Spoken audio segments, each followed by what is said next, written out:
Dizem que o silêncio mais profundo não é a ausência de som, mas a presença de algo que escuta. É naquele espaço vazio onde as palavras morrem e o eco da nossa própria dor parece ser a única companhia que as coisas mais estranhas e mais sagradas podem acontecer. Mas e se, no auge do desespero, quando você grita para um céu que parece de latão, o universo decidisse responder? E se ele sussurrasse de volta, mas numa língua que não é deste mundo? Uma língua que a sua mente não pode decifrar, mas que a sua alma, reconhece instantaneamente? Esta é a história de Elara, e esta é a história da noite em que o som do invisível preencheu o seu quarto. Elara vivia numa casa que tinha esquecido como respirar. Cada cômodo estava pesado, saturado com a memória de Daniel. Fazia 6 meses, 3 semanas e 2 dias que ele tinha partido. Ela contava. Os números eram uma âncora frágil num oceano de ausência. A casa, antes cheia de risadas e do som de 2 pincéis diferentes batendo contra potes de água, eles eram pintores ambos, agora era um museu silencioso. O cheiro de terebentina tinha sido substituído pelo pó leve que se acumulava sobre as telas cobertas. Elara não tocava num pincel desde o dia em que o hospital ligou. A cor tinha saído do mundo dela, e parecia uma traição tentar trazê-la de volta. As pessoas diziam coisas. Ele está num lugar melhor, o tempo cura. Mas o tempo não estava curando, estava apenas esticando a dor, afinando-a como um arame que cortava a cada movimento. A dor dela não era aguda, era crônica. Era o peso do edredom pela manhã, a xícara de café extra que ela ainda fazia por hábito. E o silêncio. Ah, o silêncio. Era um silêncio faminto, que devorava qualquer som que ousasse entrar. A voz dos amigos ao telefone parecia distante, abafada por quilômetros de algodão. Elara estava se tornando uma fantasma na sua própria vida, assombrando os corredores que antes continham tanto amor. Naquela noite em particular, uma chuva fria de novembro batia contra a vidraça do estúdio. Era o aniversário deles. Não o de casamento, nem o de quando se conheceram.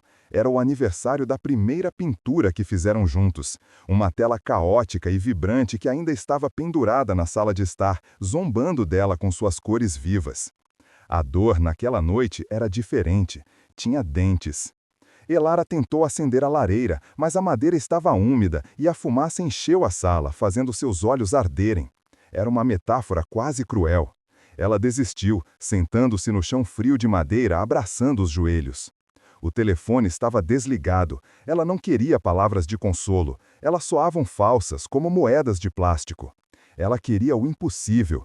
Ela queria ele. Ela olhou para a cadeira vazia dele, a cadeira de vime gasta onde ele costumava sentar para ler com os óculos na ponta do nariz. Por quê? Ela sussurrou para o ar vazio. Por que você me deixou aqui?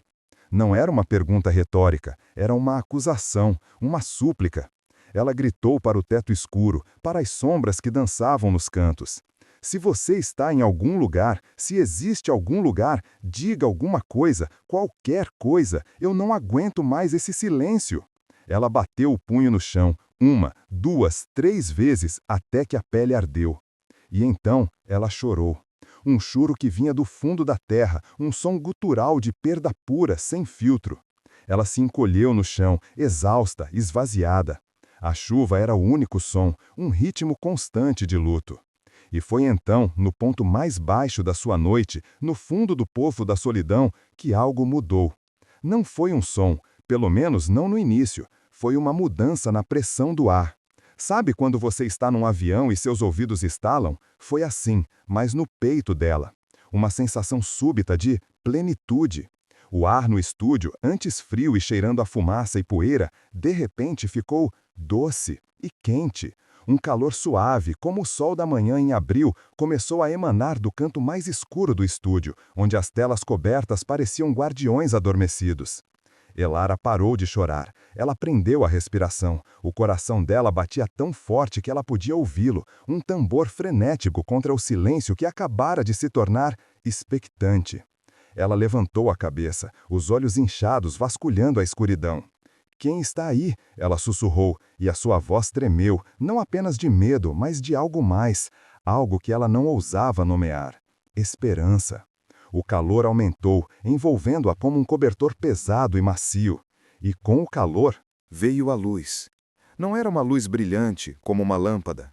Era uma luz que parecia tecida de partículas de ouro pálido. Ela começou a se aglomerar no canto, subindo do chão como névoa luminosa. Não tinha uma forma definida no início. Era apenas presença. Uma presença tão densa, tão real, que Elara sentiu o cabelo da sua nuca se arrepiar. Ela deveria estar apavorada. Ela deveria estar correndo, gritando. Mas ela não estava. Porque junto com a luz e o calor veio uma sensação, uma emoção que ela não sentia há 6 meses. Paz. Uma paz tão absoluta, tão profunda, que seus músculos tensos relaxaram instantaneamente. A névoa dourada parou de se mover, pairando a alguns metros dela. E dentro dela, Elara apertou os olhos, pensando que o luto finalmente a tinha enlouquecido.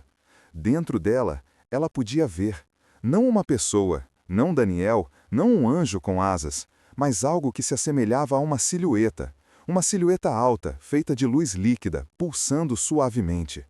E então, o som começou. Não começou nos seus ouvidos, começou dentro da sua cabeça. Não, mais profundo. Começou na sua alma. Era uma voz, mas não era uma voz humana. Não falava português, nem inglês, nem qualquer língua que ela já tivesse ouvido. Era uma língua diferente. Parecia o som de 1000 sinos de vento de cristal tocando em harmonia. Parecia o som da luz se quebrando na água. Parecia o murmúrio de um riacho antigo correndo sobre pedras lisas.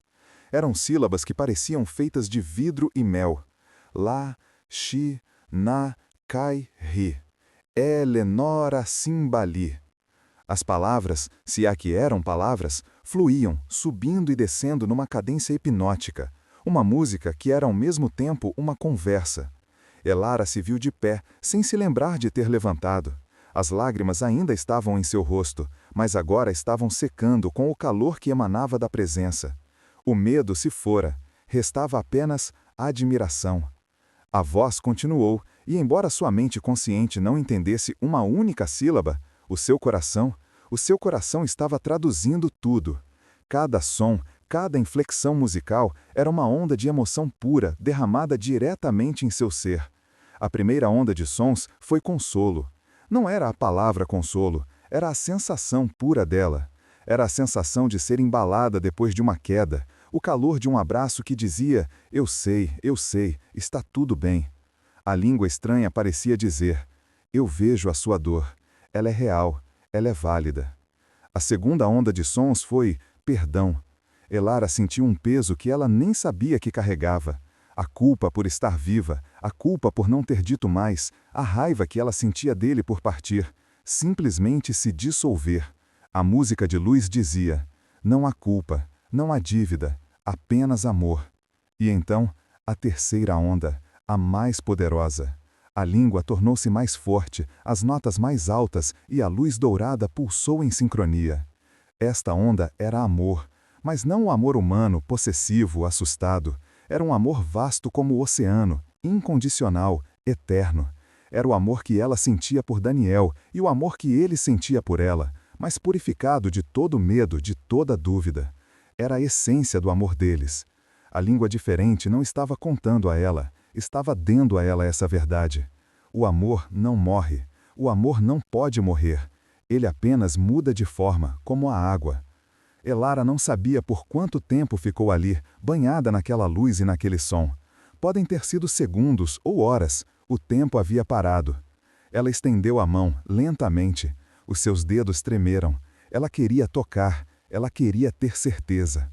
Quando sua mão se aproximou da luz, ela não encontrou resistência, mas o calor se intensificou, e os sons se tornaram quase ensurdecedores em sua beleza. Eliana. Chama. A luz pulsou uma última vez, brilhando com a intensidade de um sol suave, e Elara sentiu algo indescritível, como um toque que não era físico, mas que pareceu pressionar seu coração. E no centro desse toque, uma única e clara mensagem, não na língua estranha, mas em sua própria mente, clara como um sino. Eu estou aqui, sempre. E então, tão gentilmente como começou, o som diminuiu. A música dos sinos de cristal recuou, como a maré baixando. O calor diminuiu. A luz dourada começou a se desfazer, as partículas subindo em direção ao teto e desaparecendo, como brasas flutuando na noite. Em poucos segundos, o canto do estúdio estava escuro novamente. A chuva contra a janela era, mais uma vez, O som mais alto no quarto. Elara ficou parada no escuro. O silêncio voltou. Mas não era o mesmo silêncio. O silêncio faminto tinha ido embora. Este silêncio era cheio. Estava cheio da memória daquele som, da ressonância daquela língua. Ela olhou para sua mão estendida. Estava quente ao toque. Ela lentamente a levou ao peito.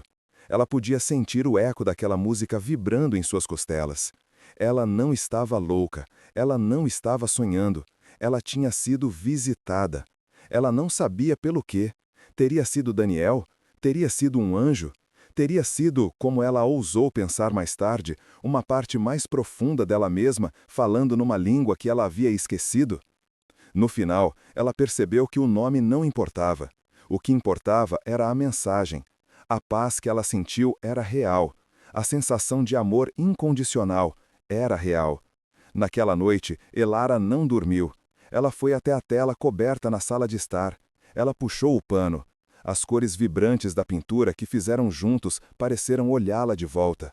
Ela foi até o cavalete, pegou um pincel pela primeira vez em 6 meses e, sob a luz fraca da lua que agora atravessava as nuvens, ela começou a pintar. Ela não pintou a luz dourada, ela não pintou a silhueta. Ela pintou a sensação. Ela pintou o som daquela língua estranha.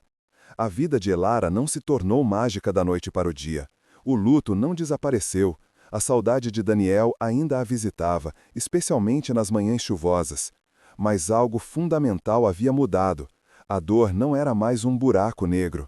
Era uma parte dela, mas não era toda ela. Ela carregava agora um segredo sagrado. Ela tinha ouvido a música do outro lado do véu. Ela tinha recebido uma mensagem numa língua que provava que a comunicação não depende de palavras, mas de frequência. Que o amor é uma vibração que nunca, jamais é silenciada. Às vezes, quando ela está pintando agora, e ela pinta muito, ela para. Ela fecha os olhos e, se ela se concentrar muito, ela quase pode ouvir. Um eco distante. Lá, Shinamakairi. E ela sorri, porque ela sabe o que significa. Vivemos num mundo barulhento, cheio de palavras que muitas vezes não dizem nada.